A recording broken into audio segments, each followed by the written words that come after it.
Dead on arrival ang isang 23 anyos na rider matapos na sumalpok sa kasalubong na van sa Maharlika Highway, Barangay Talubatib, Labo, Camarines Norte, alas 9:10 ng gabi noong Lunes, Setyembre 8. Kinilala ni Police Major John Villafuerte, Acting Chief of Police ng Labo Municipal Police Station, ang biktima na si alias Rene, residente ng Purok 6, Barangay Masalong, Parehong Bayan. Kinilala naman ang driver ng van na si alias Rom, 40 anyos. May asawa at residente ng Jose Panganiban, Parehong Lalawigan. Batay sa investigasyon, pauwi na ang biktima nang masakop niya ang linya ng van na nagresulta sa kanilang salpukan at pagtilapo ng rider.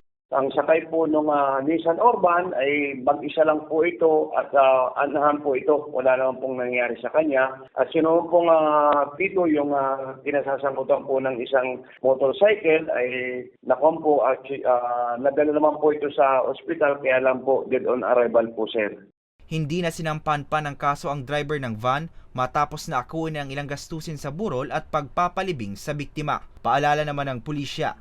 Iwasan din po natin magmaniho kung sakali pong hindi maganda ang ating pakiramdam o kaya ay inaantok at saka lalo na po nakainom para maiwasan po natin ang mga ganitong insidente po, sir. Para sa mga balitang Tatak Bicol, Hercules Barbacena.